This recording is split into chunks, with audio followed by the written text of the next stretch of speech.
It's John, Drew, and Jolene Gabrielle of Elevated Planet. And we are here today to discuss a few things, to help uplift the planet, to focus on life and love, and to also understand a little bit about the great continuation or transition that we call death.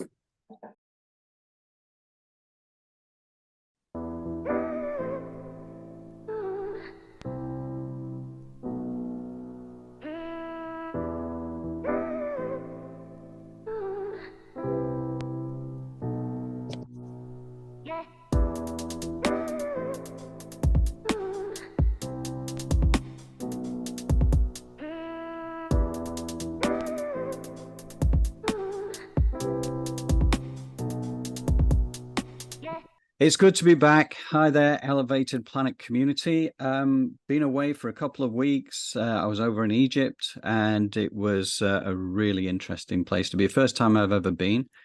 What was really interesting, I mean, we went to Luxor and researched around there and had a look around, did all the tourist stuff, and amazing place. But the thing that really takes my interest and where I've been researching a lot more is around the Giza side of things, where we've got the main pyramids and also the Sphinx and the likes. And I uncovered some amazing things, reading through various pieces of literature and stuff that's come from, the government. The government of Egypt is, what I learned is that they're very secretive about much of the information. So there's the information that's public, that is known by, from a mainstream perspective, but there is a lot more. There is a lot more. And there is a reason they are as guarded as they are with the information. And some information is yet to be revealed, even to them. And this is kind of like understanding the key to accessing that information in what is known as the Hall of Records. But the Hall of Records is at this point inaccessible. But they know where it is. There is information about where it is. Also, what really interested me about this was the connection with Jesus Christ and the pyramids and that surrounding area. I hadn't appreciated that Jesus had spent so much time around there. But again, as part of this, it came forward, and it all is part of this same story. And I think there is more to be uncovered in the coming years. And interestingly enough, what it really came down to is, there's a lot of destruction on the earth, as we know. You don't need me to tell you the destruction that's taken place in terms of fossil fuels and the rainforests and the likes. And it is still an issue. It is a serious issue that, with CO2 levels accelerating and greenhouse gases and the ozone layer depletion, there's things that we need to start doing. Well, we are doing, and certainly, like Elevated Planet is a member of the World Land Trust and the World Wildlife Fund, which promotes so many things, but tree planting is very much one of them. And I think that is one of the big agendas going forward. I think this is where Elevated Planet, where Jolie and I will be spending more energy in terms of working out how we can work with the community to encourage that, because these are the lungs of the earth, and that needs to be resolved. I think also some of these things that are still hidden in Egypt and elsewhere as well, they're about to come online. It may be a few years away. It may be, who knows, it might be a week away. It might be a decade away. It might be 20 years. But at some point, we will get access to this information. And I know there's a key to this. There are the keys have been revealed, but there is also a level that we have to reach as a population, if you like, where we turned away from the density and the war and all this kind of energy into, the new energies, if you like, the fifth dimensional type of energies we talked about for the new earth. This is where I think I do think, you look at the earth at the moment, you look at all the stats, and it says we're on a destruction path. If we've got 20 years left, we're lucky. However, I do think that the earth goes on. I do think we survive one way or another. And I think we survive not by what we understand life to be at the present, right? I think that we are going to learn something different. I think that we are going to delve into something. Now, I'm not going to go on to this in much depth at this point, because that's for future weeks. And you know, Jolie and I have talked about this. This is going to be a big subject going forward, because I'm researching this at some length at the moment. And there's a lot that can be revealed. And I'm going to start to sort of bring more of that to the fore and explain that. But going on to today's agenda, one of the things I want to focus on really, or we want to focus on for today, is all about celebrating life and death. And I'll explain to you what I mean by that. But the fact is that we've talked a lot over the last 2 or 3 years that we've been doing this now. I ran this Dead Happy series, which is all about, you don't need to fear death. You don't need to worry about that, because we never die. You know, that's the premise of this. And of course, people will say, well, hang on a second. Yes, you do die. Well, yeah, from the physical body, it works on the basis that we are immortal spirits having a human experience, right? And if you can believe that, then you realize that this incarnation in the human form on planet Earth is the blink of an eye, because 80 years, 90 years, 100 years, whatever you last on the planet, it's still a blink of an eye in the, you know, when you compare that to eternity. I had some interesting discussions on this yesterday, actually, with a friend of mine, and maybe we'll come back to that at some point for discussions with Kevin, a friend that I was out with yesterday, and we were going quite deep on this stuff.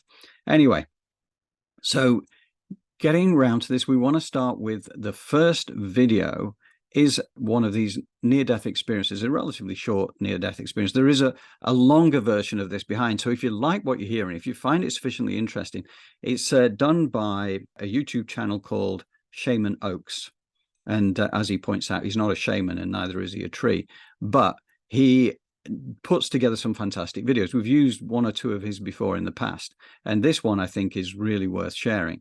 So if you bear with me a second, I am going to put on this one, and I think this one has a lot of really good stuff about it, because it's uplifting. It's uplifting. That's the whole point of this. This is not, when we talk about death, we're not talking about morbid. We're talking about celebration of life, about liberating ourselves from fear into something so much better. So that is the whole point behind this. My parents' house, and I was riding one of their mopeds. I turned a corner really fast, and there was a squirrel sitting in the middle of the road. So in order for me to avoid hitting the squirrel, I made this huge right turn, and I crashed into a tree. And I hit in such a way that I had to have the tendons on my right hand surgically reattached to the bone. So the day of the surgery comes, and I have never had a surgery before. So as they started to give me the anesthesia through my veins, I could feel it going through my body, up through my arms, into my shoulders, down through my neck, and then my chest, and then to my heart. In the very second that it hit my heart stopped. So the very second that I shut my eyes and died, I opened up my eyes, and I was standing in the most beautiful, perfect marble building that I could ever imagine. And as far down as you could see, you couldn't see an end to this corridor. On the left-hand side were these beautiful, ornate doorways or tunnels that looked like they had been cut out of the marble. To the very right of those doorways, about 4 feet, there were these tables, and they each had 4 benches around the table so people could sit at each end of the table.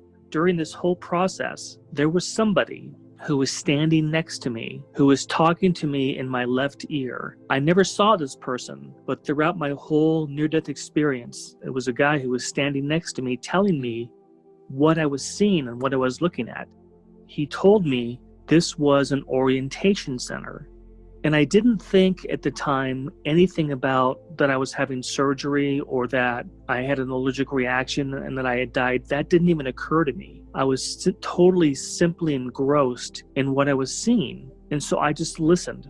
There were 2 people sitting at each one of these tables as far down as you could see. My guide told me to walk over and look inside the first tunnel. Inside the tunnel, I could see stars, and I could see planets, and I could see galaxies. It was absolutely a magical experience. That is a tunnel that people come through when they die. My guide then said, look up to your left and look at the next doorway. So I looked up to the next doorway, and there was a man that was coming through, and he had his right arm on his left chest. And my guide said he had died from having a heart attack. He looked very dazed. He looked very confused about what was going on. So the woman that was right in front of his doorway stood up. She walked over and she took his hands in hers. And she walked over and she sat him down across from her at this table. And I could see that she was talking to him, but I was too far away to see what she was actually saying. His appearance began to change. He was an 80-year-old man when he came through the doorway. But as he was talking to this counselor, he became younger and younger until he was probably in his late 20s or early 30s. Her job as an orientator was to help people remember that they have just finished a lifetime and that they're home now. And whether you want to call it heaven or you want to call it the other side, that's our true home. When she was done talking to him, he stood up. He walked over to the right of the table and he walked down 3 marble steps to a garden. And I know people have described the gardens on the other side that they're absolutely beautiful, but they are so hard to describe how beautiful they really are. The gardens were almost like they were alive.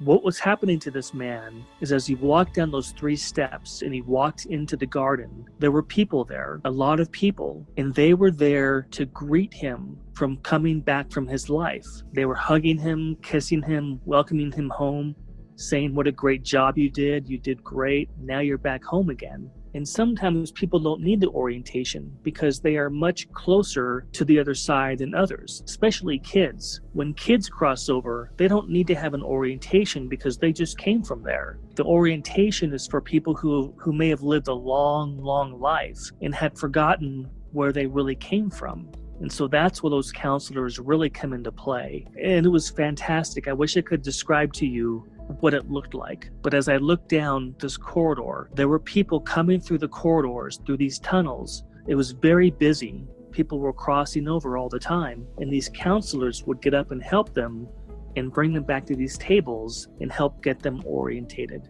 So the building he took me to next was another Greco-Roman building with white columns, beautiful white Grecian Roman columns out front. And they were formed in a circle with a dome on top.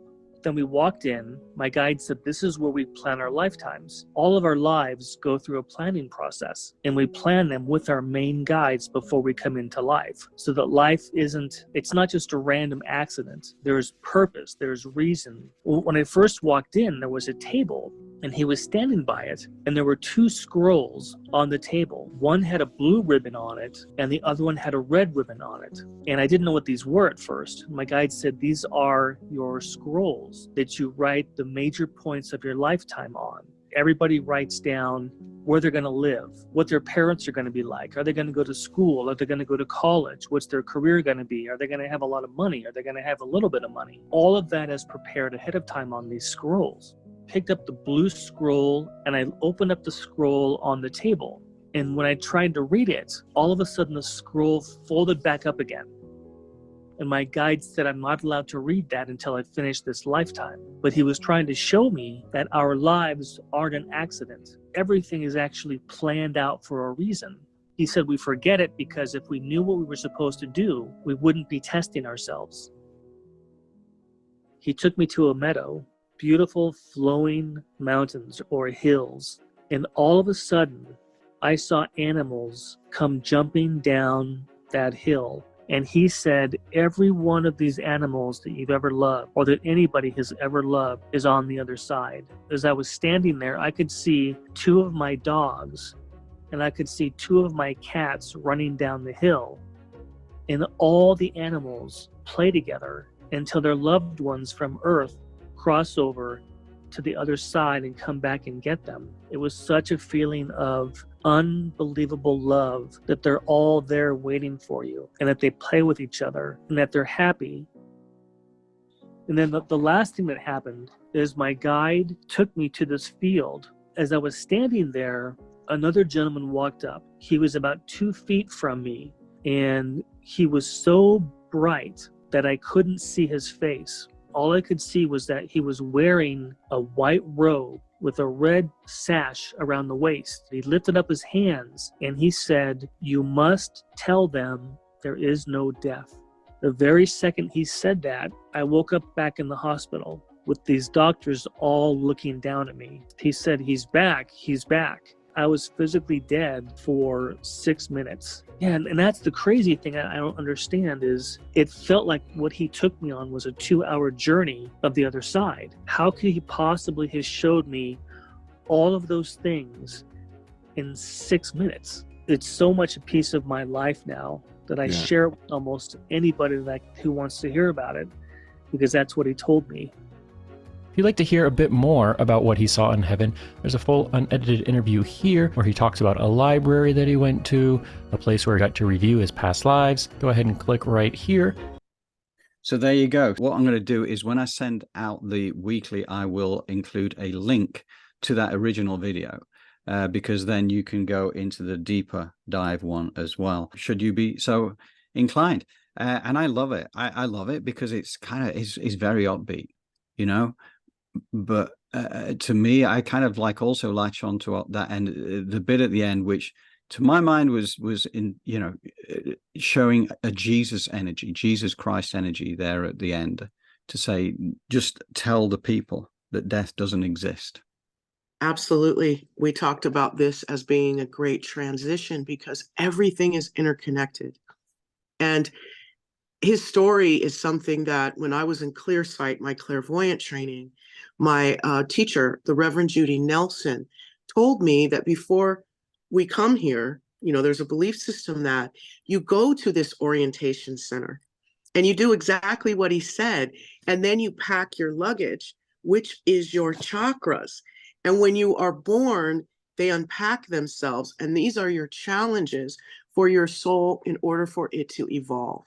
So I can say that when I heard the story about his near-death experience, I was like, ding, ding, ding, I've learned about this. So it sounded very familiar.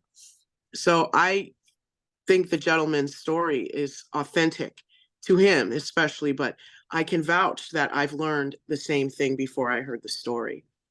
But what we're viewing in today's world, you know, it can seem as if it's such a very chaotic and violent thing to do, is to transition or to die. And it can look that way. Nevertheless, us as living beings on the earth have the opportunity and have grace from the divine and the universe to be able to take on some of this positive life force energy that our ancestors have left for us. And I think as living beings, that's where we want to sit and focus, is on taking all of the good that they had for us, because that soul, once it transitions on, it's actually sacrificing its body for those that come after it to learn and absorb all the good that those neurons had. So don't think that just because your ancestors have passed on that they have nothing left to give you. That's you know, and you know, as our next video is going to show, Neale Donald Walsch is really going to bring together how to perceive death in a way that is, I don't want to say joyful, but at least it keeps that great wheel turning to where we can keep our eyes peeled on the present and building the future instead of worrying about and living in the past. Yes. Yes. You know, it was an interesting conversation I had with, I was out with some friends yesterday afternoon, and I was talking to Kevin, who's one of our members of our community. And Kevin was saying that, you know, like he gets a lot of this stuff, but he requires a little bit more evidence, you know, understandably, as most people do. And he said, the thing I don't understand is that, you know, if we have this blissful utopia on the other side, why would we ever choose to come here? Why would you come from a place of perfection to the density of planet Earth? And it's a very good question. but I feel I know the answer. And again, a lot of that comes also from Neale Donald Walsch, who we're going to be turning to, from his conversations with God, right? Because this is what we promised today, is that we need to be talking to God. And we are doing that through Neale Donald Walsch, because he's the one who's written the books, which are Conversations with God. And these books are fantastic. That's one of the things I read while I was over in Egypt, actually. In fact, still working my way through it, but I love it. I think it's so profound and it's so deep. You have to judge it for yourself, really. If you find yourself interested, then check out Neale Donald Walsch and Conversations with God, and just see what you think for yourself, because clearly my version of reality is mine. And we acknowledge that other people don't always see life in the same way. It's an evolutionary process. Everybody has their own version of reality, which is completely honored every time. So we share what we believe to be the truth. But answering Kevin's question, one of the things I said is that, we come down and we have this blueprint. This is one of the things that the gentleman was talking about the fact that he got to see that there was a blueprint. He didn't get to see what it looked like necessarily because he hadn't finished his journey yet. And we've looked at these NDEs in the past, and people have been able to see a little bit and actually make an adjustment within their blueprint because they'd gone through a certain journey at that point, which enabled them to then make an adjustment and then come back. But we do it because we want to, and I think this is to experience contrast, right? If you live constantly in unconditional love, let's say, how do you know how good that is if that's all you've ever known? So here you get polarity. This is what you've got. You've got like good, you've got bad, you've got black, you've got white. You've got all these different experiences. You've got very low vibrational frequency energies, and you've got high vibrational frequency energies. So therefore, by going through life, you get to experience contrast. To know what you do want, you've got to know what you don't want. So what you are doing at a soul level is you are learning, you are growing, you are expanding. And that's why we choose to come from this blissful existence into the density, because it's a great opportunity to experience contrast. And as immortal spirits, we're just giving up like a sort of fraction of time. It's the blink of an eye, right? It might be 80 years, it might be 90 years, but it's the blink of an eye when compared to eternity. That and the blueprint, also, our friend Chris at 365 Pin Code, Chris and Suzanne, they're the ones who help you to understand a little bit more about your blueprints as well, right? Because everything comes back to numbers. And this is where Chris is a genius, and he's able to break things down in a way that kind of gives you a clue as to what energies are going to be affecting you in certain eras within your life. So it doesn't tell you what's going to happen exactly, and obviously that's one of the things that it says, that, it wouldn't be a learning exercise if you already knew the answers. So you have to experience it, right? So shall we go to Neale Donald Walsch? Should we take that next step onwards there, Jolie, do you think? Yes, I think we should move forward to kind of bring full circle, how to perceive death, a better way to look at it. Death is a fiction. It doesn't exist. It can't occur in the experience of who you are, which is a sacred being known as your soul that lives past the end of what you call your physical life. When you're fully awake, you will find yourself never again mourning the death of another, not even for a moment. You might mourn your loss, but not their death. In fact, you'll actually celebrate their death by celebrating both the moments of love and joy that they shared with you and the fact that they're now continuing to live in the free and wondrous expression of their evolutionary process. You would likewise neither fear nor mourn your own death, and for precisely the same reason. How's that possible? How can we not mourn the death of another? Because you wouldn't be sad for something that's not true, that's not even happening. When was the last time you were really sad for a long period of time about something that didn't happen. I'm really sad that I fell down the stairs. But you never fell down the stairs. I know, but I'm sad anyway. You wouldn't do that. So why would you be sad because somebody has celebrated their continuation day? You see, the whole point of this particular lesson is to embrace the notion that death does not exist. Now, this is not a new age philosophy. This is not some kind of a new thought principle. Do you realize that every major religion on the face of the earth teaches us that death does not exist? Most of the major religions are built around the idea that the soul lives past the end of the body and the mind. Once you understand that, you don't find yourself in mourning over the death of another, but really you celebrate that they have celebrated their own continuation day.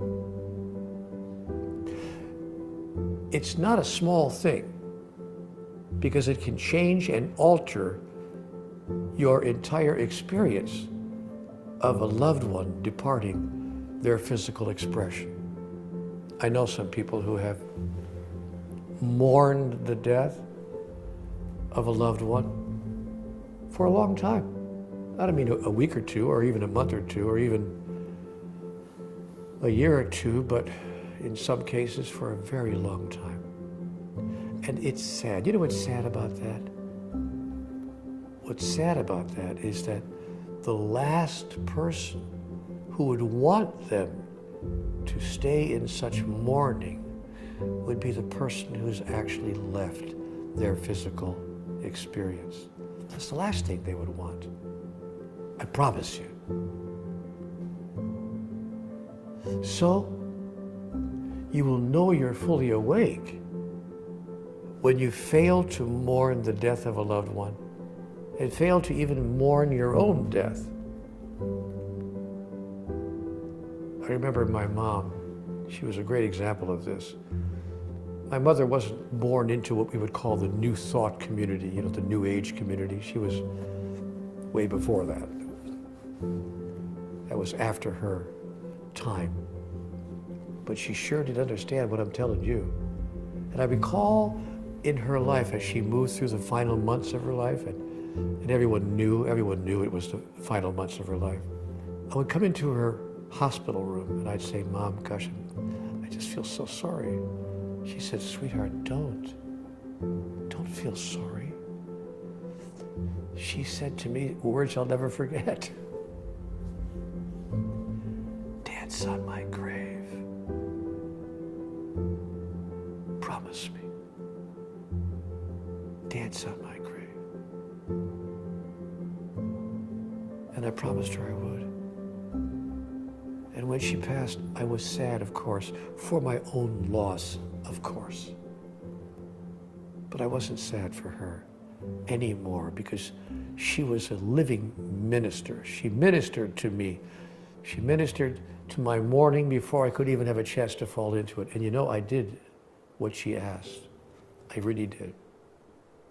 I went to the cemetery where she was buried. Very, very late one evening. Found her gravesite, looked at the gravestone, gave it a little kiss, looked around to make sure no one was watching, and did a little two-step, a little dance on her grave. I said, "This dance is for you. When you're fully awake, you dance through the moments that you once mourned. And you mourn no more."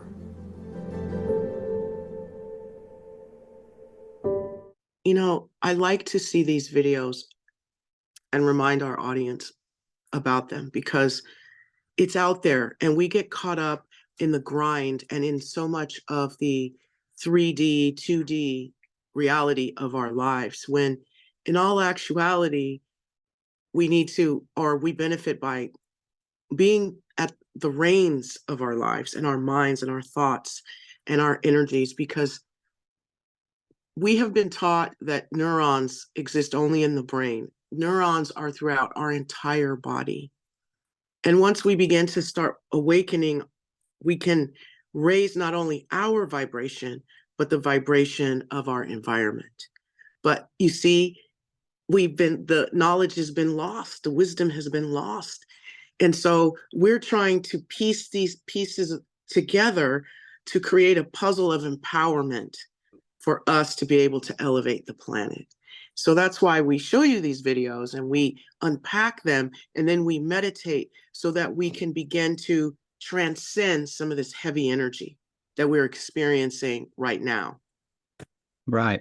Yeah, and we are experiencing it. And this is one of the reasons why we wanted to bring this to you today, because there is a lot of, war energy on the planet, and there's a lot of, stress around a lot of the things that the media are showing us.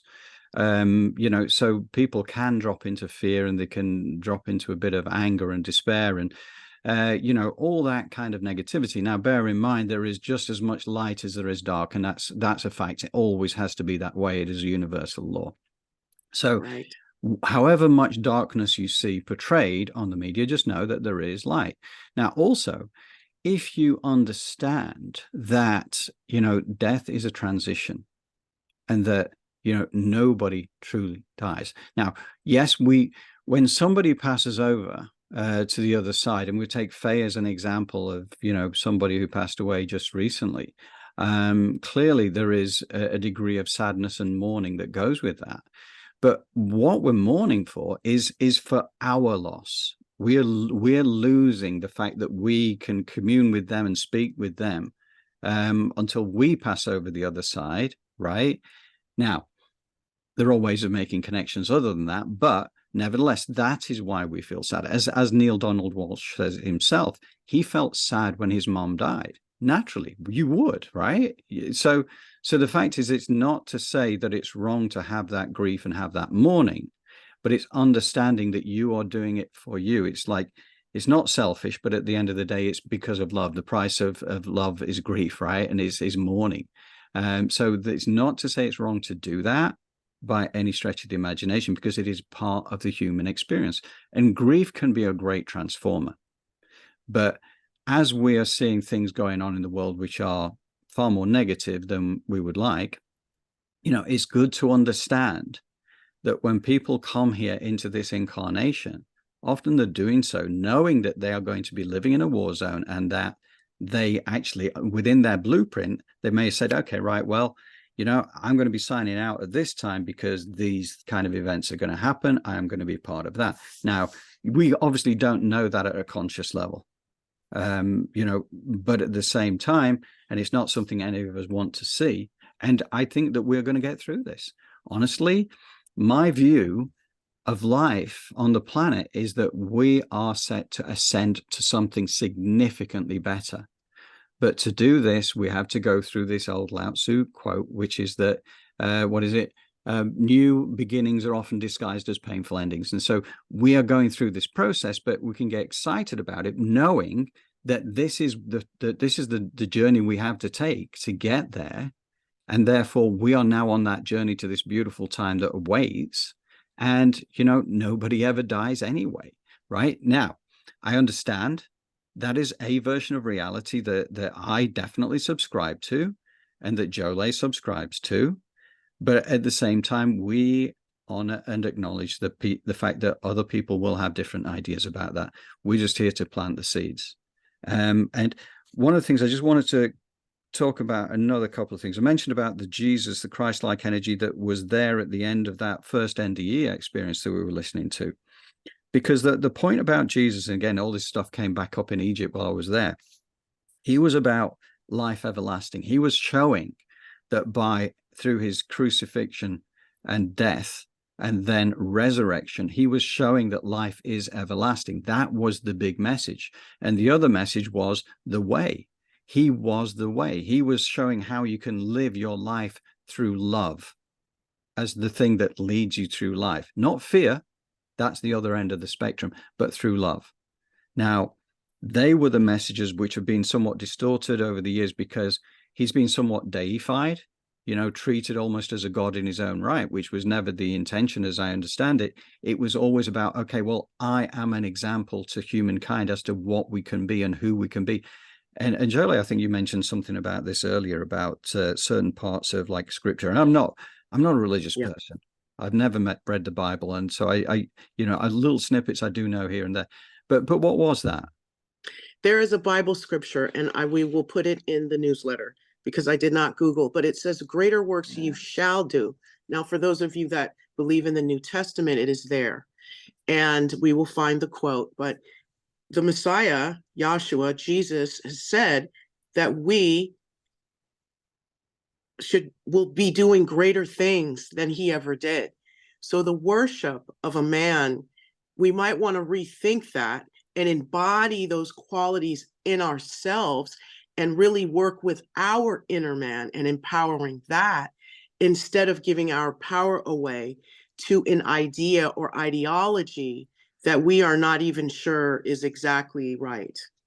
Right. So today, especially in today's meditation, I'd love to teach us a way to absorb or to filter that positive energy that we speak about through our ancestors or through those who have come before us, and maybe they have passed that great sacrifice and all the good that is there. We can filter that into our heart and have them and their essence be a part of us and our greatness. Therefore, it's true. They're not dead or passed on, but now they're living, breathing part of who we are. Right. Yes. And actually, one of the points I was going to make as well is about this idea of, you know, dance on my grave kind of thing, which is what his mum told him to do, and which he did, to honor her, you know, and to celebrate her life. And it brought to mind a cousin of mine who passed away maybe a decade ago, cousin Marie. And she, you know, she went relatively young. But one of the things she did, because she knew she was dying of cancer, and she personally arranged the karaoke, the dancing, and the celebration, which was there, like, to celebrate her life. That's what she wanted. That's how she lived her life. She loved life. And that was the spirit that she had. And she didn't want people mourning. She didn't want people crying. She wanted them celebrating life the way that she celebrated life. And I love that. It kind of brought it back to me, like with this dance on my grave kind of thing, was like Marie's way of doing it was like, I'm arranging this party. I want everybody to be there, and I want everybody to have a fantastic time because, you know, I'm good. I'm fine, you know? So anyway, bless you, Marie. Yeah, that's a beautiful sentiment. And I know from where I am, there's definitely a Creole tradition of parading and dancing on, you know, those who are ready to transition, you know, and so that it doesn't end on such a sour note. You began and to step into the positivity and all of the beauty that they left for you in their memory. So we were just today trying to bring some upliftment and elevation to a process of life. It's unavoidable. But if we began to look at it from a different perspective, maybe we can tap into some of that power, some of that energy, and which can bring us all together. Because wow, it's, you know, right now, like John said, you know, sometimes a beautiful beginning is prefaced by a very violent and chaotic ending. So hopefully we can turn the wheel towards something much more uplifting. Yes. So should we go towards the meditation thing now? Yes. And put up our screen? Yes, I'm just going to briefly explain the meditation today. What I'd like to do is take us through the exercise of running energy. And what we'll do this time is we'll use the element of fire. And the fire then is going to be a filtration system to allow all of the energy of our ancestors to be filtered through that and all the good to us. All right, so let's begin. So just now, while we're getting started, just get comfortable in your seat. And if you're laying down, we'd like for you to please keep your feet flat on the bed for the first part of the meditation. But the most important thing to start out with is your breath. Just connect with that. Oftentimes we hold our breath, we're denying ourselves of life because of the stressors and the frustrations we may feel. So allow for your body to do what it does best, and that is heal, bring itself into stasis by balancing the breath.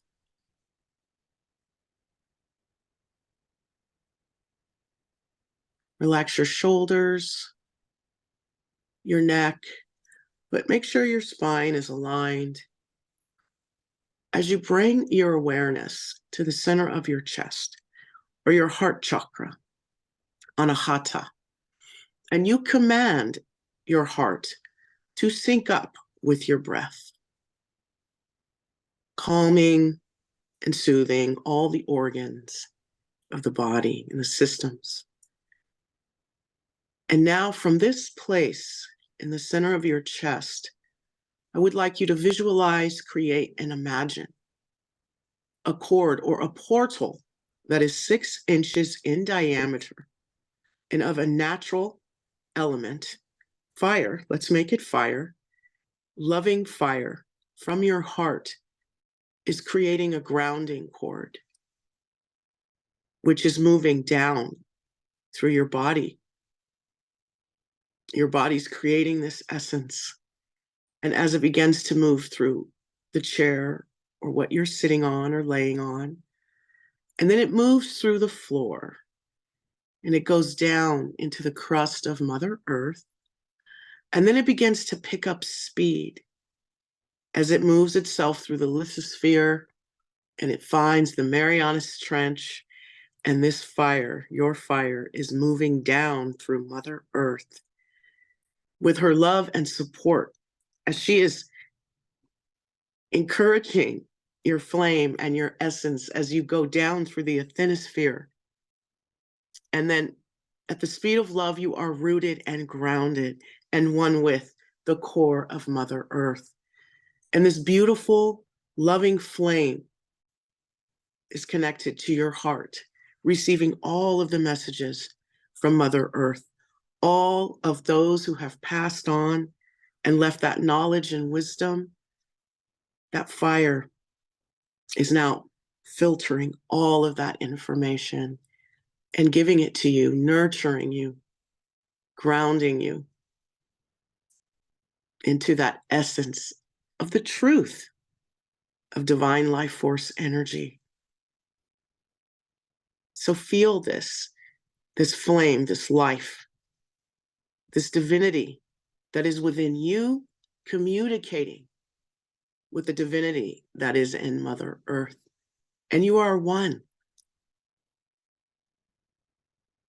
Feel what that feels like. As your heart, that burning, loving desire, communing and connecting with the burning, loving desire of Mother Earth, for you to remember who you are and to empower ourselves, yourself, with this light. So now bring your awareness to the bottoms of your feet and imagine them opening like the lens of a camera. And you're going to pull divine life force, flaming earth energy up the side channels of your legs. But first, this essence is going to pull into your feet. So see your feet have these divine flames. They don't hurt. It's a part of your essence. And then these flames, they pick up momentum and they travel up the side channels, medial and lateral of your legs.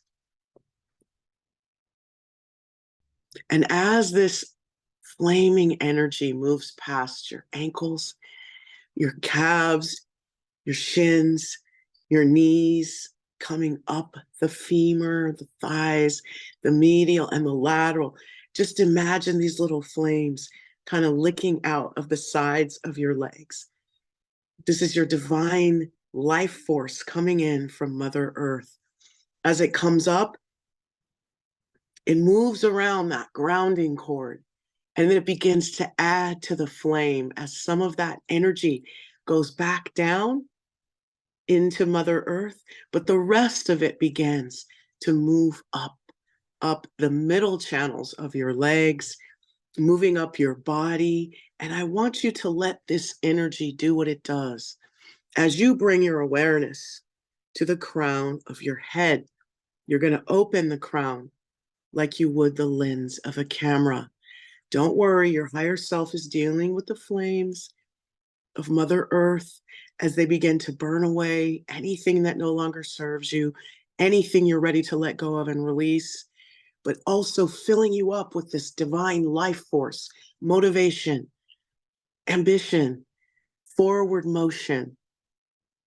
So bring your awareness to your crown, open it like you would the lens of a camera, and generate, create, and imagine a beautiful golden elixir cascading down from the heavens, entering your crown, filling up all of the folds and the rivers and the valleys in your brain, getting into those neurons, lighting you up with this golden elixir of divine life force energy as it begins to trickle down your cranium, and it focuses itself down your spine, lighting up each vertebrae with its divine life force energy as it works its way down past your throat, past your chest, your sternum, your stomach, works its way down into that first chakra and mixes in with that flaming energy. So now this golden, beautiful elixir is starting to pop around with the flame, mixing in. And now all of this beautiful essence starts to fill you up, sprouting out of your feet, hands, and crown chakras, filling up your aura layer with this golden, flaming energy, burning away all negativity as it begins to fill up your aura layer. See yourself as this beautiful golden flame, and your higher self becomes the top of the candle, the flame. So you're like this beautiful golden flaming aura layer with this beautiful golden flaming higher self above you. Now breathe with the rhythm of your body and know that your heartbeat is synced up with your breath. And you are grounded and rooted into Mother Earth from the heart-centered space of unconditional love, a burning desire to spread love and joy on this planet, to absorb all of the positive life force energy that this planet has to give, so you can give it back to Mother Earth, your environment, those around you, and the world at large. Feel what it feels like to be a golden divine flame, moving throughout this earth, enlightening, burning up negativity, transforming hate into love, connecting your flames with other flames. These flames are to light the energy and the positivity of other people. They are controlled, but they also can come together. But what they do is they elevate and enlighten. So see yourself as a bright light, a being of light in this world, filled with divine life force energy. And as you sit in this essence, I'd like you to take a moment and see someone that you love that has passed right in front of you, their image, and have them walk towards you into this flame. And as they become one with the flame, all of their positive qualities and energy is absorbed by your heart.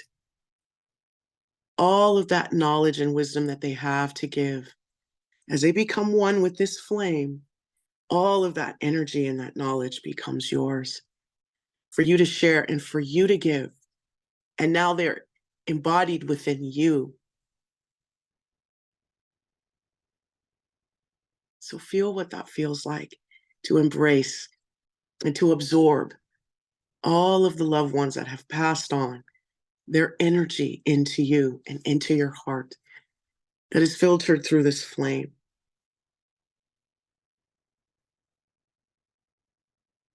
As you breathe with the rhythm of your body and know that your heartbeat is synced up with your breath and you are grounded and rooted into Mother Earth as a burning flame of unconditional love and enlightenment, empowering yourself to move forward, to reach your goals, and to reach back and help someone else to reach theirs.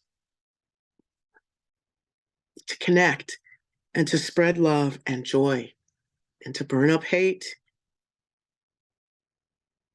and to allow for the beauty and the love that you experienced from your ancestors to become one with and for you to embody that within you. Take a deep breath in and allow for your flame to burn. And see that throughout the day and push out that flame, that beautiful golden flame. Because what you're doing is you're bringing joy, love, and forgiveness and compassion into the world. You're moving more of that out. But I know that some of you maybe want to commune with those who have passed on. So I'd like to just teach you a way to an exercise to connect with those who have moved beyond or into their continuation. So with your burning flame that you are, this beautiful golden flame, I'd like you to open your third eye like you would the lens of a camera. And in front of you, you're going to see one honeycomb shape. It looks like a light beam shaped like a honeycomb. And then these beams of light are going to create more honeycombs until you see a grid of light. So you start out visualizing a beam of light that is in a honeycomb shape. And then this beam of light begins to light up other beams of light that create a honeycomb grid. Now, beyond this grid is our loved ones who have passed on. You can see them. Pull them up, ask them to come and see you, but they must stay on the other side of this honeycomb grid. And now, if you have something to say, please feel free to speak to them. But while you're in this meditative, creative visualization, what they say to you, you're going to take it in. All that we know and that we are right now, we are suspending belief, and we are doing this exercise to speak with those who have passed on. So I'm going to go quiet as you take a moment to speak with those who have passed on.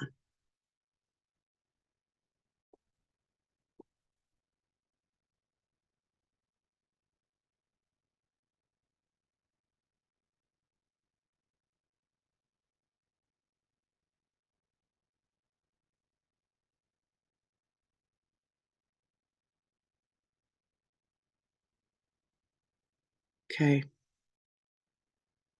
You want to take a deep breath in and shoot them a bunch of loving, beautiful heart-shaped emojis, golden heart-shaped roses through the grid, giving them all the love. And then now, as they fade away, the grid comes back into the one honeycomb that then begins to disappear. And now you are the golden flaming life force energy, embodying all of the good your ancestors or those that have passed on that you know have left behind. And that is an exercise, I just gave it to you very briefly, of how you create this honeycomb grid wall that those who have passed on recognize as you wanting to speak to them. And your DNA and frequency casts this certain energy that your people that have passed on can relate to or magnetize to, that allows for you to then communicate with them. And that's how it works. And it's beautiful and it's deep and it's hidden knowledge. So just open yourself up to knowing that you have the power to connect on every level, as long as you allow for your mind to open and for your flame, that golden light, to connect with not just those around you, but with ancient knowledge and wisdom that is being in Mother Earth and that's out there for us. So take a deep breath in, bring your awareness back into the center of your chest, connect with that grounding cord, make sure you're still flaming. That aura layer should be 1.5 feet around you, a beautiful golden flame. You want to go ahead and close that brow like you would the lens of a camera. Close the bottoms of your feet. Stop running that fire. Close down the crown and allow for that elixir to just cascade down. And that flames are just licking out, warming up, loving, spreading compassion and joy to all of those around you to help elevate the planet. Burning off the hate that you may experience within you when you're triggered.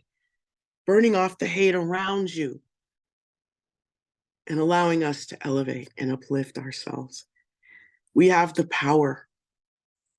Take a deep breath in. Exhale. And when you are ready, you can open your eyes. We're back. That was great. I love that. Thank you. I've not heard the honeycomb thing before, but it's, you know, I could definitely visualize. In fact, I had a whole bunch of relatives there. I'm kind of like casting my mind out to them. And yeah, I like that. As a practice, I'm going to build on. So thank you. Yes, absolutely. Because some of these ancient knowledge, ancient wisdom has been lost. And our minds go, oh, you know what? That's a bunch of poppycock and I don't want to do it.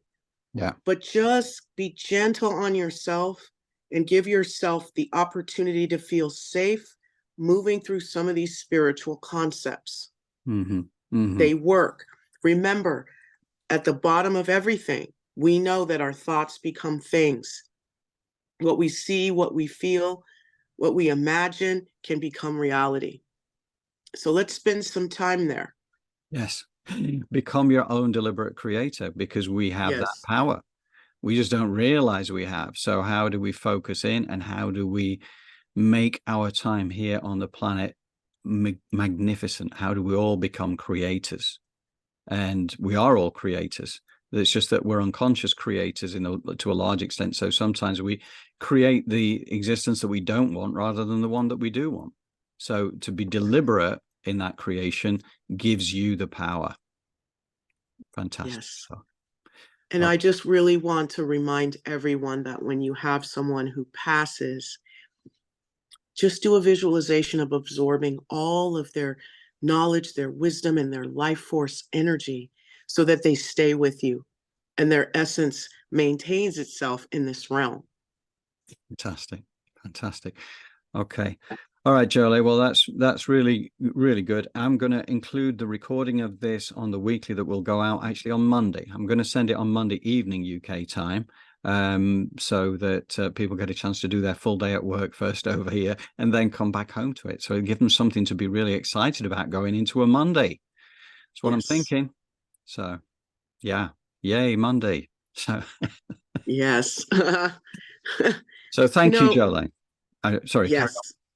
Oh, no, I was just going to say thank you. And for those of you interested to know more about Elevated Planet, we do have this community called Nos Populi, which we would love for you to join. And we have more information on our website. And John? on. Yeah, absolutely. Nos Populi, which means we the people, because that's how things on the planet will change. We can wait for our governments to act. We can wait for the big corporations to change from the way that they do things. However, I think that in the absence of us doing what we do in terms of we the people, then things may be a long time coming. So we have a lot of power within ourselves, because when we get together as a collective consciousness, it isn't just 1 + 1 = 2 and all the rest of it. If you get 10 people coming together as a collective consciousness, it's the power of 100. 100 people together, acting together, that's the equivalent of 10,000. You know, it's exponential, it's squared basically. And so we can do things. We can really move mountains if we choose to. So let's get ourselves together, and you know, anybody who has an interest, send me an email, johndrew@elevatedplanet.life, and we will get you set up with that, and we will start to build a correspondence on that, and we're going to start planting some trees as well. Absolutely. Thank you, John. And thank you, all our viewers. Yeah. Really appreciate you tuning in. Thank you. Yep, thank you. And we'll see you all next week. And in the meantime, you know where to get us if you need us at elevatedplanet.live contact page. Thank you all. Love and light.